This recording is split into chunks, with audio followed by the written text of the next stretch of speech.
Caralho. Eu tossia sangue. Eu fumava derby vermelho. Caralho! Derbão vermelho, depois fui pro Marlboro. Na época que cigarro era barato, né? Pode crer, Era caro agora pra com os caralho. impostos tá... É, fudeu. Agora tem que comprar do PCC pra comprar barato.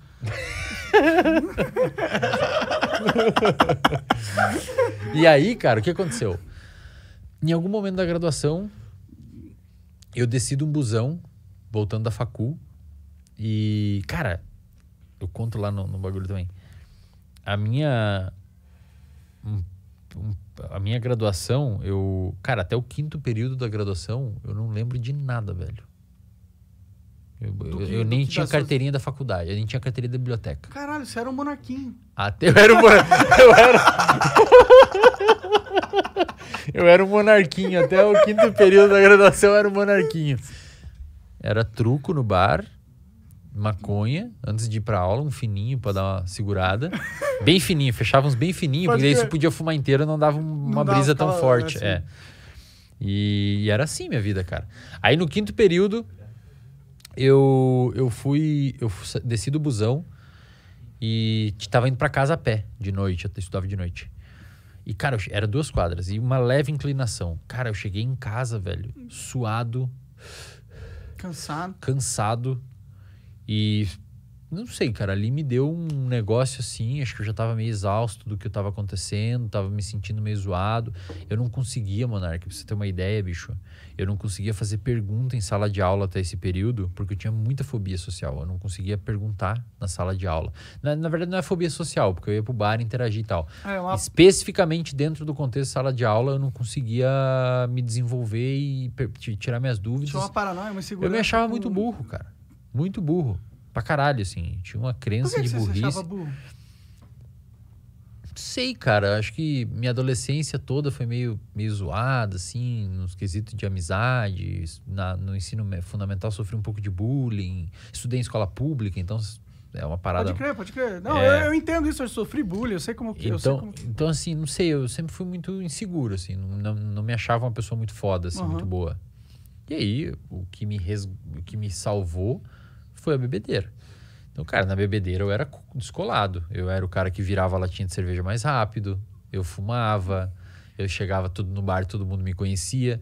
Cara, pensa assim, a cabeça de um jovem adulto com seus 20 anos, entrou na faculdade, mudou de cidade, interior do Rio Grande do Sul, que já tem uma propensão maior a usar álcool. Cara, faculdade de interior, velho, é álcool, cara. Álcool. É, exato. Aí na sala de aula eu tinha muito medo e não conseguia me desenvolver. Eu era estranho pra caralho. No bar eu era um cara legal e tal. As pessoas reforçavam. Lembra que eu falei que todo comportamento gera uma consequência? No bar reforçava o meu comportamento. E aí você bebia mais. Porra, aí eu falei, aqui é meu lugar. Pode crer. Manda nessa bosta. Pode crer. Só que chegou um momento, cara, que eu tava acompanhando pessoas na internet. Eu fui criando uma rede modulatória de comportamento online. Eu segui o Paulo Musi. Eu segui uma galera do esporte, alguns corredores. Eu já ia acompanhando, não fazia exercício, mas eu acompanhava os caras. Morava numa cidade de 60 mil habitantes no interior do Rio Grande do Sul. Nasci numa cidade de 2 mil, mas depois, minúsculo, lá na fronteira da Argentina. 2 mil? Não sei nem se dá pra Hoje nem tem mais hospital lá pra nascer criança. Então, quem nasceu, quem não nasceu é exclusivo. Então não vai crescer muito lá a cidade. É exclusivo. Ninguém vai nascer na cidade que eu nasci. Qual é o nome da cidade? Pirapó. Esse é o nome de... É lá perto da Argentina, velho. Quer se esconder, vai pra lá. Ou fumar cocaína. Pirapó. Cara, eu fui no Vilela, ele fez a mesma piada. Caralho! Cara. A mesma piada, velho. Eu fui no Vilela, ele fez a mesma piada, velho. Então porra. Então não é a única minha piada, droga. E aí na graduação, cara, eu era essa pessoa. Até o 5º período, eu era um cara que sabia das festas, eu era o cara que manjava de tudo, eu era o cara reconhecido no bar. E esse era meu contexto. E aí do nada se sentiu zoado num dia e falou, vou parar com essa rotina. Não foi do nada. Eu já segui o Muzi, por exemplo. Entendi. Você já segui uns corredores. Ali, isso. Né? Eu já tinha umas camadinhas no meu cérebro de informação, neuroplasticidade sendo formadas. Aí tinha épocas que eu ia e bebia demais, eu já ficava meio culpado. Puta, o que o Paulo Muzi ia falar de mim agora? É uma transição, cara, pra essas mudanças. A galera fala, como que virou sua chave? Teve um estopim, mas foi uma construção. A bomba foi sendo construída até que ela explodiu, mas foi uma construção. E essa construção foi via moduladores externos. Eu comecei a seguir a galera do fisiculturismo, segui o Leandro Twin, eu segui o pessoal da Maromba, eu comecei a seguir alguns corredores. Falei, cara, legal isso, cara. Os caras falando de batata doce, o Léo Stronda, vi as piadas dele. Os caras... Achei massa, velho. Os caras começaram a criar um nicho ali de musculação, começavam a achar massa e saúde, falavam de não sei o que, performance e tal. E aquilo começou a ser uma sementinha que foi plantando no meu cérebro. Eu já ia pro bar e bebia e ficava meio culpado. Eu já comecei a fumar cigarro e me sentindo meio mal. Queria começar a diminuir. Então, o meu comportamento foi guiando aos pouquinhos pro outro lado. E, cara, aí chegou um dia eu falei, porra, tá foda isso, não dá mais. E aí comecei a correr. Tem até uma aula no RD onde eu ensino, ou tento ensinar, como você substituir um vício por um vício bom. Então, o vício do cigarro eu transformei em corrida. No hábito da corrida. Eu comecei a correr e fumava ao mesmo tempo. Eu comecei a correr. Ah, tá, mas não corria fumando. Não. Eu saía a correr. Voltava Cara, a fumar. eu corria meio quilômetro e quase morria, velho. Morria, não tinha... Aí chegava em casa, tomava um banho e fumava um cigarro. Cara, aquilo ali já não era o cigarro já era mais nocivo pra mim. Eu fumava contrariado, porque eu não conseguia parar. Aí, com o tempo, eu comecei a aumentar a minha corrida. E eu comecei a curtir o processo de correr. Começou a ficar legal, suar, me sentir bem, a endorfina da corrida e tal. Comecei a perder um pouco de peso, a calça afrouxou. Eu comecei a sentir outros prazeres, que não só na bebida e no cigarro.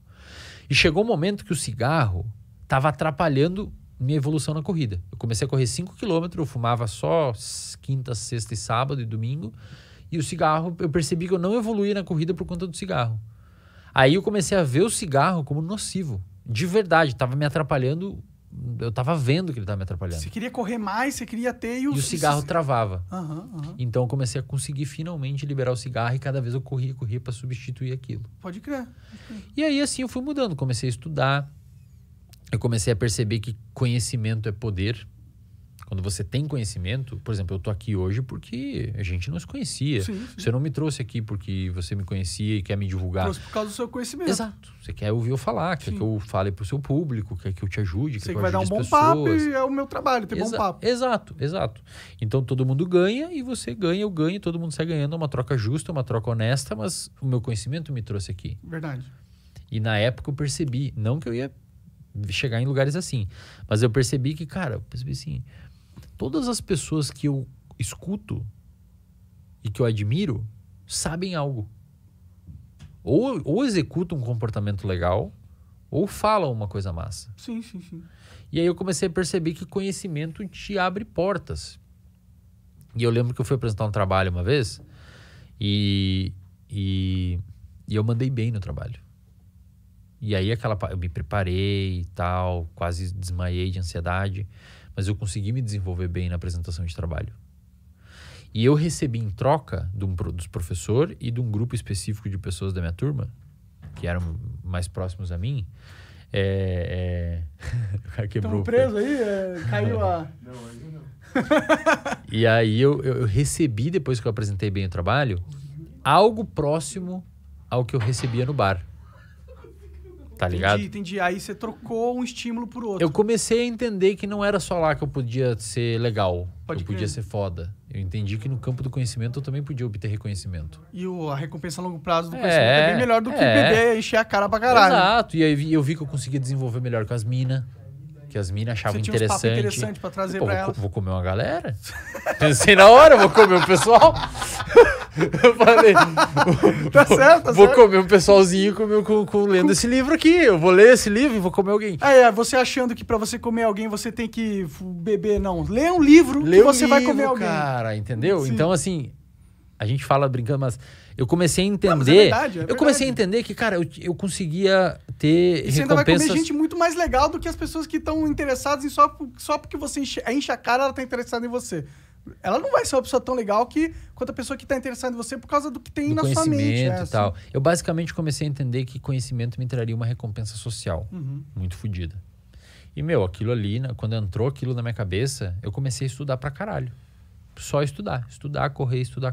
Bebia, final de semana saía, curtia. Também, mas, cara, passou aquela ideia de eu preciso estar aqui pra ter uma função. Feliz. Agora eu consigo aqui também. Pode crer. E aí, quando isso acontece, você meio que consegue diluir um pouco e você não fica naquela fricção, naquele comportamento de fricção. Comecei a estudar. Chegou no final da graduação, falei, cara, eu vou fazer mestrado. Vou pra Florianópolis fazer mestrado. Todo mundo riu de mim, todo mundo me falou, não, que vai pra Florianópolis, vai lá nos grandão, lá estudar numa federal. Eu estudei numa particular, cara. Monark, eu estudei numa particular do Rio Grande do Sul, no interior, e eu fiquei em 17º suplente no vestibular. O que isso significa? Eu fiquei em 17º depois do último. Caralho! Então tu foi malzão. Pra caralho. Sabe quanto foi minha nota no vestibular? 32. De 100. De 100. Entendi. Isso é bem ruim. É ruim pra caralho, velho. Mas não fique triste. Sabe quanto foi a minha no vestibular? 0, porque eu nunca fiz. Eu nunca tive capacidade. Eu nunca achei que eu poderia entrar numa faculdade. Cara, imagina. 16º suplente. Aí, como era uma faculdade particular, muita gente não foi fazer. Porque não conseguiu FIA. Eu fiz FIES, pago até hoje minha faculdade. Eu financiei. E aí eu fui lá e comecei a fazer a porra da faculdade. Achei que não ia virar muita coisa, fui fazendo. Eu estudei, entrei no mestrado, depois aí teve toda essa transformação. Eu comecei a ver o valor do conhecimento. Aí entrei no mestrado, fiz o meu mestrado em 1 ano. Normalmente demora 2, fiz em 1. Entrei no doutorado, fiz o doutorado até 2020 com bolsa. Ou seja, eu ganhava 2.200. Ah, que legal. Com bolsa do governo para fazer o doutorado. E aí veio a pandemia, aí eu comecei a clinicar na clínica. Até então era dedicação exclusiva pro doutorado.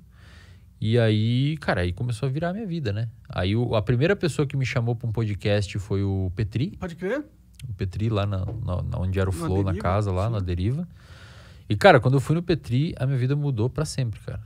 Porque viralizou, a galera começou a ouvir, a galera começou a curtir, aí minha clínica, eu comecei a ter muito fluxo de paciente.